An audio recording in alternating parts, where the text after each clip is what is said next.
on YouTube. Levi at Old Iron Off-Road here, coming at you today with a new video. We're doing a little build feature on this 1965 Scout 80 that we put together over the last year or so. Gonna be putting this rig through the paces, doing some testing and road miles.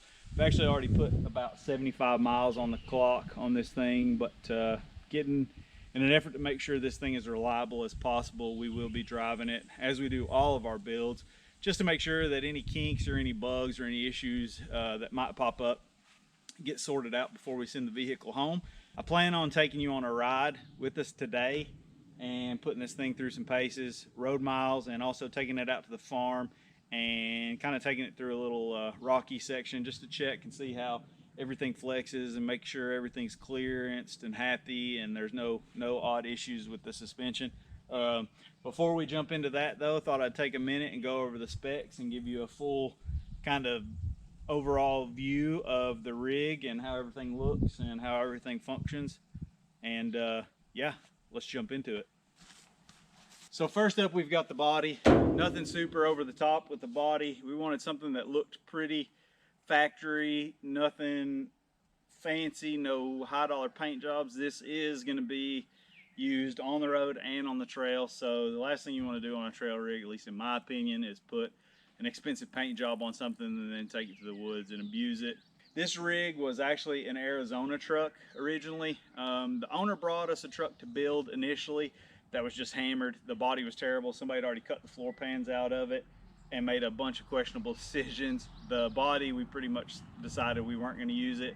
A friend of mine actually had bought and sold this one once in New Jersey, and in the process of us trying to find another tub to use for the build, this one popped back up.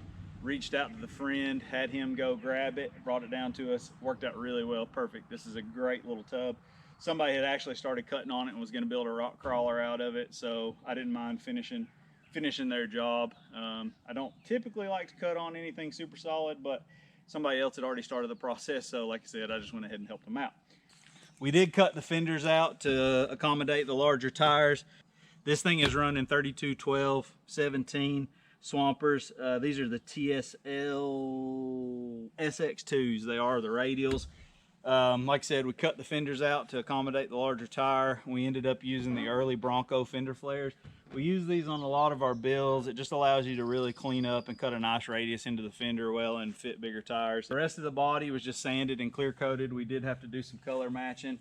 Also, I will add, the rocker panels on this thing were pretty caved in and trashed and had been bondoed over heavily. So we did take a piece of 1/4 inch wall, square tubing, rotated it diagonally, fit it up here to give a nice tight high rocker with tons of crusher protection. You can drop this thing on rocks and it will not give.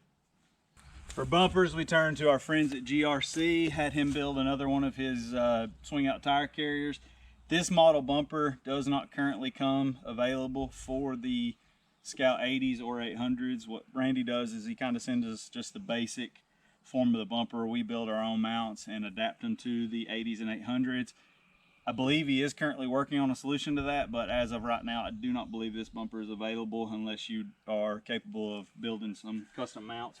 Go ahead and show you the full function of the tire carrier.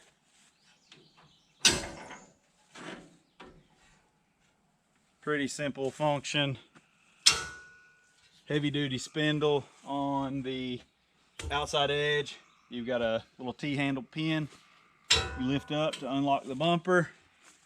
Swing it closed, and you've got a heavy toggle clamp and a bushing under here, and that locks it down. Same thing on the front. We had Randy hook us up with one of the Scout 2 winch bumpers that he builds. We just adapted our own mounts. This front end is a little different. Actually, this whole chassis is a lot different than a stock 80 chassis, if you can imagine. We actually have a heavy piece of 2x4 square tubing up front, which made mounting this winch really easy, or this winch bumper really easy, and it has a really robust mount. I will say on the stock 8800 chassis, you've heard me say this before probably, I do not recommend running winch bumpers on the front of these or anything with a tow point, because you will end up ripping them out of the frame. So proceed with caution if you decide to put heavy bumpers on your own 8800. For suspension on this guy, we have Rancho 44044 Wagoneer springs in the front with a custom double triangulated 4-link in the rear. These 44044s are held in place by a custom reverse shackle kit. Again, Randy at GRC blasts these mounts out for us, just sends us to them unwelded. We put them on where we feel like they need to go. Front axle is a Dana 60 Kingpin axle out of a 80s model GM pickup, 1-ton pickup, which we actually took 3 inches out of each axle tube, narrowed the overall width down to 6 inches under stock, which put it right at about TJ width, which is where we wanted. We wanted this thing to have all the beefy suspension components, all the beefy drivetrain, but appear from a look to be stock width-ish. Obviously, it's far from stock with the high cut fenders and all the heavy duty stuff going on, but at least the track width and the appearance of it is somewhat stock-ish.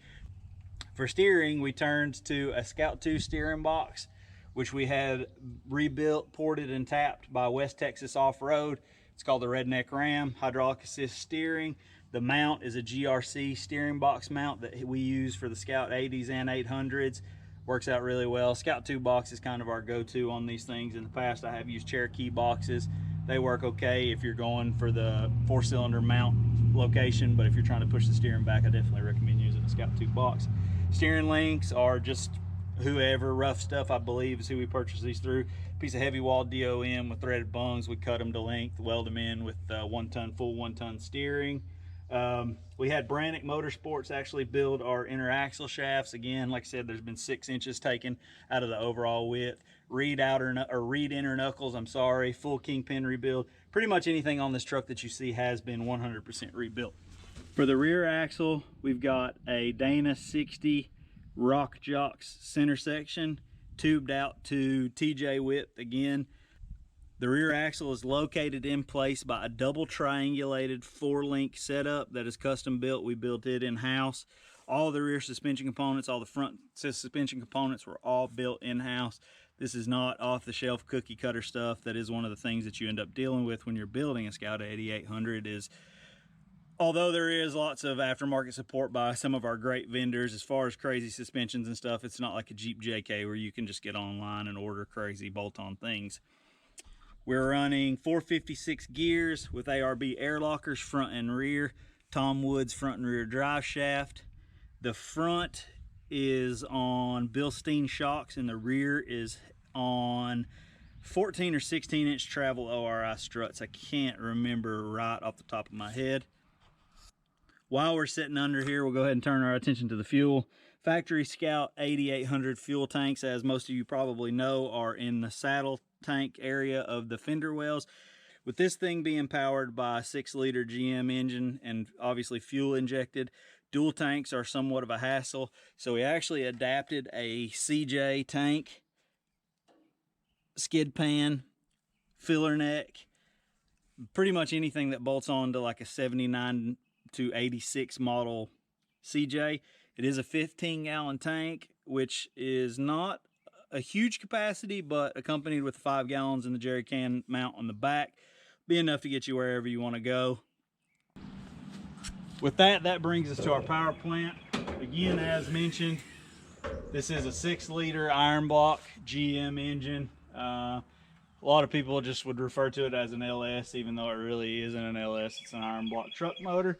We won't get into all that. It's backed by a 4L80E with a Dana 300 behind that. This thing is cooled by a Griffin radiator. It is one of their off-the-shelf cores. It is not a custom. I just basically figured out what size core we could fit. Custom tube front of the engine compartment. This shell is literally just mounted on a custom tube frame that we built since somebody had already cut the inner fenders off of this truck. Off-the-shelf core, Griffin radiator with 2 of the high CFM SPAL fans that I could fit in the space. You can see it is pretty tight in here. We made it work. I believe we're sitting around 3,000 CFM with the fans. Plenty to cool this thing. This thing has 1-ton, obviously the factory 1-ton brakes in the front. It has disc rears, which are Explorer, the drum and hat style Explorer disc brakes that come on that G2 Pro Rock 60 housing and tube section. It's kind of their standard build out for what you would call like a TJ swap rear axle.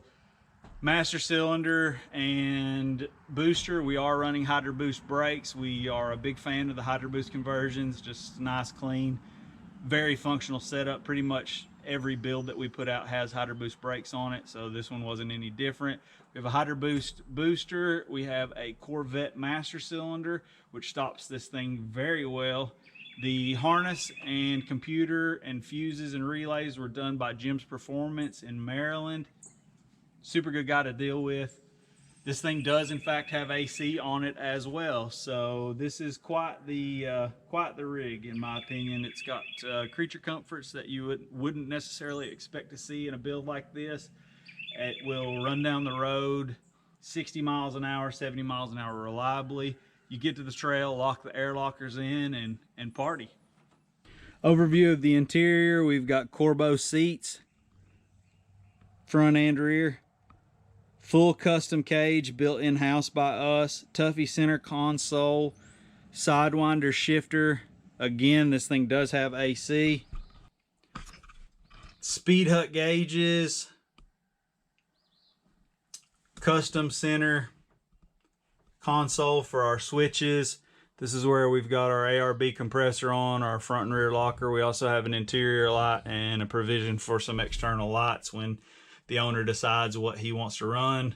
You can look up here, see we have electric wipers. Of course, nobody's gonna want to try to rely on the vacuum wipers on something like this, especially. Housed in the Tuffy console, we have our head unit, which is a simple JVC Bluetooth with a CD player that the owner sent to us, and it is powering solely itself. The two, I believe, 7-inch Wake Tower speakers, they are 85 watts a piece, and the factory head unit pushes them quite well. So as you can see here, this is the underdash unit. It did require some firewall modifications to make it fit, of course. The 80 dash is fairly tight and hard to get into. You can see here that we have our ducting. Your glove box pretty much goes away. And yes, that is duct tape for its appropriate use. We had to adapt to these vents are actually a 1-inch or 1.5-inch hose, I believe. And then the outlets on the plenum side of the box are a 2-inch, so we had to step from a 2-inch to a 1.5-inch hose, hence the duct tape. Here are the AC and heat. This is actually a evaporator and heater core all in one.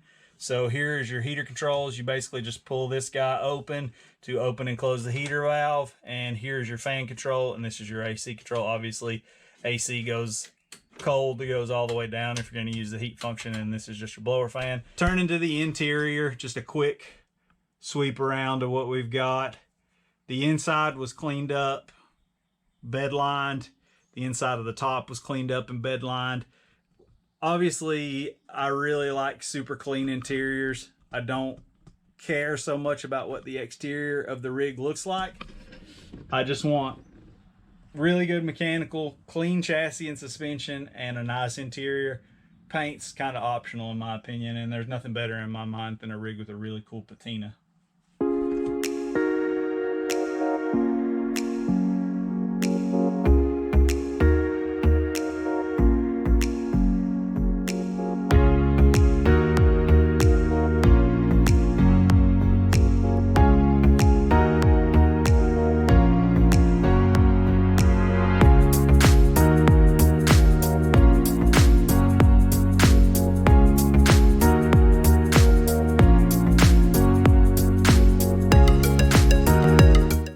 Let's jump in this thing, take it for a rip down the road, and put it in some rocks and see how it does.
15-minute drive from the house. Had to stop and get some fuel. There's a cool little creek area we like to kind of come and hang out at back here. It's also like a cool little rock section, which is a good place to stretch vehicles out when you come through and test them.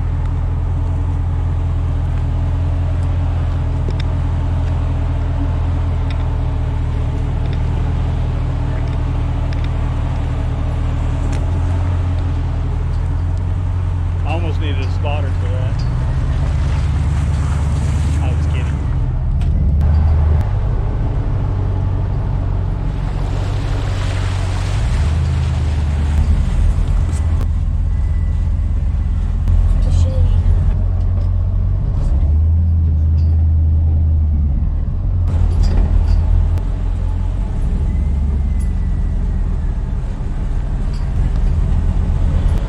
Speaking of pooping in the woods.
Road miles, check. We've got about 100 miles on the clock.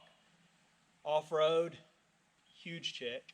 What do you think about the off-road capabilities? Awesome. It's good. It definitely does good. Honestly, I'm a little sad to say that it came through that same spot better than the big rig Yogi did. We actually took him through it. Of course, he's got... I wasn't going to say that on camera. She wasn't going to talk about that. I will say Yogi weighs about 2,000 pounds more and has a lot more wheelbase and a lot more ass that he's carrying around than this guy. But I'm definitely impressed with how this rig handles, how it does. So yeah, our rigs aren't just a pretty face. We build these things and we test them as they are intended to be used. and we do our level best to build the best rig within our power. Yeah, so with that being said, that's all I got. You got anything? You want to talk to the nice folks at home? No, I'm good. So for now, that's all I got. Like and subscribe. It really helps the channel out. And as always, enjoy.